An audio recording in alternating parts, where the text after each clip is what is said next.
राजस्थान के माननीय मुख्यमंत्री आदरणीय भजनलाल शर्मा जी का मैं जोधपुर का प्रतिनिधि होने के नाते हृदय पूर्वक स्वागत करता हूं, अभिनंदन करता हूं। मंच पर विराजमान राजस्थान सरकार के कैबिनेट मिनिस्टर, संसदीय कार्य मंत्री, इसी विधानसभा के प्रतिनिधि आदरणीय जोगाराम जी, पाली के माननीय सांसद, भारत सरकार के पूर्व मंत्री आदरणीय पीपी चौधरी साहब, राज्यसभा के माननीय सांसद आदरणीय राजेंद्र गहलोत साहब, मंच पर उपस्थित सभी माननीय जनप्रतिनिधिगण,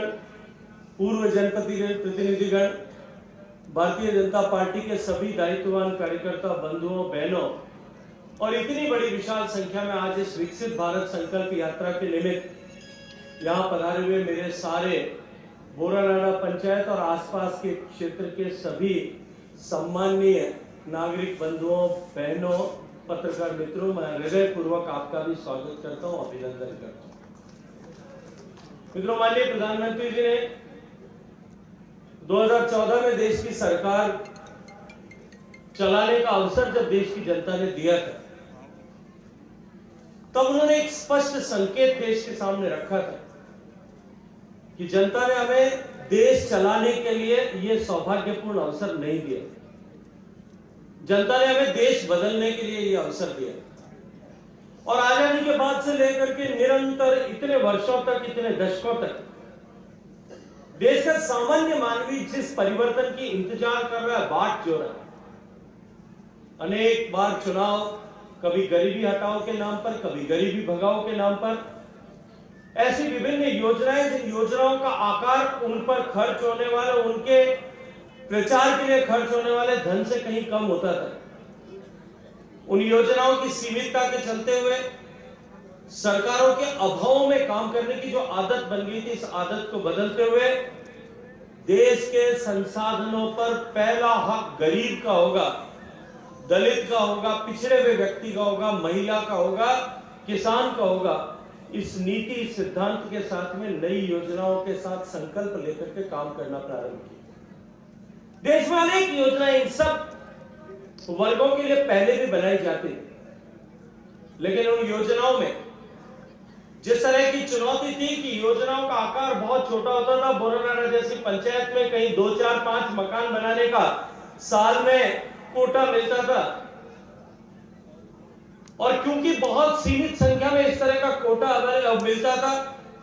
तो पंचायत में सरपंच या जनप्रतिनिधिगण केवल अपने कार्यकर्ता या अपने परिवार के लोगों को ही उसका लाभ दिला पाते थे। गरीब जो वास्तव में उसका हकदार था,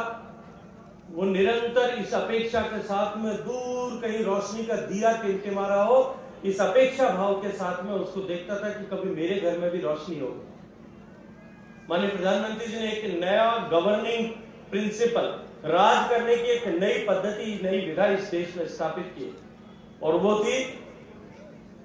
कि जो भी योजना हाथ में ले, उस योजना का लाभ 100% लोगों तक पहुंचना चाहिए, हर एक व्यक्ति तक पहुंचना चाहिए। बैंक का खाता खोलने से लेकर के योजनाओं का क्रम प्रारंभ हुआ, गरीब को घर मिला, गरीब के घर में शौचालय बना, गरीब के घर तक बिजली पहुंची, गरीब के घर तक गैस का चूल्हा पहुंचा, और गरीब के घर तक पानी पहुंचाने के लिए देश की सरकार आज माननीय मोदी जी के नेतृत्व में काम कर रही है। हर किसान को किसान सम्मान निधि का पैसा मिले, हर गरीब को आयुष्मान भारत कार्ड के माध्यम से चिकित्सा के आने वाले खर्च का एक सुरक्षा चक्र मिले। इस दृष्टिकोण से अनेक योजनाएं देश में गरीबों के कल्याण के लिए माननीय प्रधानमंत्री जी के नेतृत्व में प्रारंभ हुई, और जितनी योजनाएं चलाई गई, आज उसका परिणाम यह है कि जब हर घर तक उन योजनाओं को पहुंचाने के लक्ष्य के साथ में देश की सरकार ने काम किया, तब देश के गरीब के जीवन में परिवर्तन आया। और अभी हाल ही में संयुक्त राष्ट्र संघ और दुनिया का एक सबसे पुराना और सबसे बड़ा विश्वविद्यालय है ऑक्सफोर्ड विश्वविद्यालय इंग्लैंड में, उन दोनों ने संयुक्त रूप से नीति आयोग के साथ में एक भारत में सर्वे किया और उन्होंने उस सर्वे की रिपोर्ट में कहा है कि माननीय मोदी जी की सरकार ने पिछले 9.5 साल में जो काम किया है उसके परिणाम स्वरूप 22 करोड़ गरीब लोगों के जीवन में देश में परिवर्तन हुआ है और वो सौभाग्य के साथ में आज मध्यम वर्गीय जीवन जीने का सौभाग्य प्राप्त कर चुके हैं। ये एक युगांतरकारी परिवर्तन गरीब के जीवन में इन योजनाओं के माध्यम से परिवर्तन ला करके माननीय प्रधानमंत्री जी ने हासिल किया है। देश का एक तरफ गरीब का सम्मान बढ़ा, गरीब के जीवन स्तर में सुधार हुआ और गरीबों को इन सामान्य मूलभूत आवश्यकताओं की चिंता से मुक्ति दिलाने में देश की सरकार ने सफलता प्राप्त की।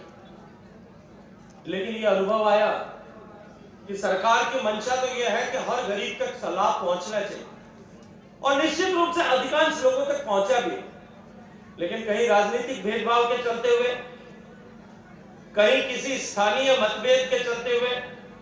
कहीं गरीब के न पहुंच पाने के कारण से, कहीं सरकार के अधिकारी कर्मचारियों की उदासीनता और अकर्मण्यता के चलते हुए आज भी देश में बहुत सारी योजनाओं में बहुत सारे गैप्स बाकी हैं। अभी सुबह जब मैं आदरणीय बाबू सिंह जी और मैं चर्चा कर रहे थे तब ये बता रहे थे कि शेरगढ़ में 16,000 ही एकमात्र आयुष्मान भारत कार्ड बने थे। माननीय प्रधानमंत्री जी ने एक संकल्प देश के सामने रखा और एक नई अपॉर्चुनिटी, एक नया अवसर देश के गरीब व्यक्ति को दिया कि जब सरकार सामने से जाकर के देश की हर पंचायत तक पहुंचे और पहुंचकर हर गरीब को उसका लाभ मिले, सामने से सरकार जाकर के चिन्हित करके ऐसे व्यक्तियों को लाभ जो पीछे छूट गए, जो शेष रह गए, जो बाकी बच गए, उनको लाभ दिलाने के लिए काम करें। माननीय प्रधानमंत्री जी ने नवंबर के महीने से झारखंड से इस यात्रा को प्रारंभ किया था और देश की 2.5 लाख पंचायतों में, देश के शहरी क्षेत्र में हर वार्ड में की यात्रा जारी। आज करोड़ों लोगों के जीवन तक इस यात्रा ने पहुंच बनाई है और उसके माध्यम से करोड़ों लोगों के जीवन में परिवर्तन लाने वाली योजनाओं के धरातल पर 100% तक पहुंचे, इस लक्ष्य में सफलता प्राप्त की। अभी जब माननीय मुख्यमंत्री जी आ रहे थे तब चिकित्सा विभाग के लोगों ने कहा कि 100% सैचुरेशन आयुष्मान भारत का कर दिया। 100% सैचुरेशन कहीं न कहीं उज्ज्वला के गैस कनेक्शन देने का भी इस शिविर के माध्यम से हो गया होगा। लेकिन मैं जितने लोग यहाँ बैठे, भारतीय जनता पार्टी के कार्यकर्ता भी बैठे, मंच पर जनप्रतिनिधि भी बैठे, सामने सरपंच साहब भी बैठे, मैं आप सबसे आग्रह करना चाहता हूं मित्रों, ये देश को बदलने का काम और जिस तरह से प्रधानमंत्री जी के नेतृत्व में हम देश को बदलने के लिए चले और पूरा विश्व इस बात को स्वीकार कर रहा है कि भारत बदल रहा है। एक तरफ गरीब के जीवन में परिवर्तन आ रहा है, दूसरी तरफ देश की सरकार इंफ्रास्ट्रक्चर पर जिस तरह से निवेश कर रही है, सड़कें बन रही है, नई रेल लाइनें बन रही है, नई रेलें प्रारंभ हो रही है, देश में जल मार्ग बनाए जा रहे हैं, इंटरनेट गांव-गांव तक पहुंचाने के लिए काम हो रहा है, देश में नए हवाई अड्डे बन रहे हैं, 150 से ज्यादा हवाई अड्डे आज देश में चालू हो गए। देश में विरासत का सम्मान करते हुए देश को आगे बढ़ाने के लिए काम हो रहा है। पूरा विश्व इस बात को स्वीकार कर रहा है कि भारत मोदी जी के नेतृत्व में संकल्पबद्ध होकर के जो है विकसित होने की दिशा में आगे जा रहा है।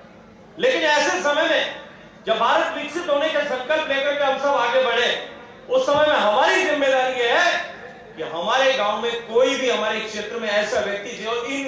योजनाओं का लाभ पाने का हकदार है, पात्रता रखता है, वो एक भी व्यक्ति शेष न रह जाए, इसकी चिंता करते हुए ऐसे प्रत्येक व्यक्ति को चिन्हित करके ढूंढ करके हम उस योजना का लाभ दिला सकते। माननीय प्रधानमंत्री जी कल जब राम मंदिर के उद्घाटन के अवसर पर बात कर रहे थे, आप सब लोगों ने देखा हो, उन्होंने कहा कि देश संकल्पबद्ध होकर के विकसित भारत बनाने के लिए दिशा में आगे बढ़ चला है और ऐसे समय में कोई सामान्य व्यक्ति भी यदि यह मन में सोचता है कि मैं क्या भूमिका अदा कर सकता हूं, तो उसको रामायण के उस गिलहरी की कथा को याद करना चाहिए। और मैं आप सबसे निवेदन करना चाहता हूं कि आप इस महत्वपूर्ण समय में यदि एक गरीब जो किसी योजना का लाभ प्राप्त करने की पात्रता रखते हुए वंचित रह गया, उसको ढूंढ करके अगर योजना का लाभ दिलाते हैं तो उस राम सेतु को बनाने वाली गिलहरी ने जो पुण्य अर्जित किया था, उससे भी बड़ा पुण्य अर्जित करते हुए इस देश को विकसित भारत बनाने की दिशा में आप अपना योगदान सुनिश्चित करें। मैं आज आप लोगों को सबको यही निवेदन करने के लिए आया हूं। माननीय मुख्यमंत्री जी हम सबका मार्गदर्शन करेंगे, हम सबके सामने अपने विचार रखेंगे, लेकिन मैं एक बात जिम्मेदारी के साथ में कह सकता हूं कि इस विकसित भारत संकल्प यात्रा के माध्यम से इन योजनाओं का लाभ 100% लोगों तक पहुंचे, इसको सुनिश्चित करने में निश्चित ही सफलता प्राप्त हुई है। अभी यहाँ एक काउंटर पे आप सब लोगों ने देखा होगा कि एक राजीविका का काउंटर लगा हुआ है, महिलाएं